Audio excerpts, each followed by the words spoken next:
শিশু, আপনার শিশু, আমাদের শিশু, আমাদের ঘরের শিশুরা স্বার্থপর হয়ে ওঠে কেন?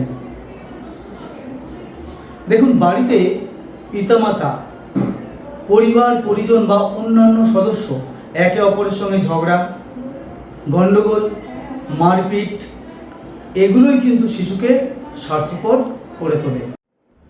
সন্তানকে আমরা পিতামাতারা বা অন্যান্য অভিভাবক মণ্ডলী সন্তানকে তার মতো করে আমরা কখনো সময় দিই না। আমরা হয়তো সময় দিই, সেটা আমাদের মতো করে। আমরা শিশুর প্রয়োজন মতো কখনো সময় দিই না। তৃতীয়ত, একটি শিশু স্বার্থপর হয়ে ওঠে তখনই যখন আমরা বারবার একটা শিশুকে অন্য শিশুর সঙ্গে তুলনা করি, তখনই শিশু কিন্তু স্বার্থপর হয়ে ওঠে।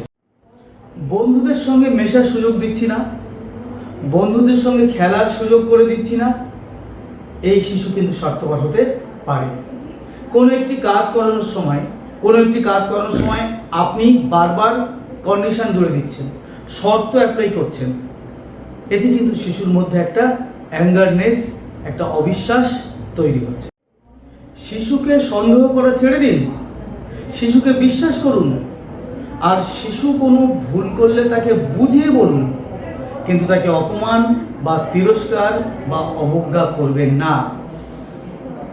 অবজ্ঞা, তিরস্কার, অপমান, এর থেকে কিন্তু শিশুর মধ্যে একটা রাগ ভাব চলে আসে, যার জন্য সে স্বার্থপর হয়ে উঠতে পারে।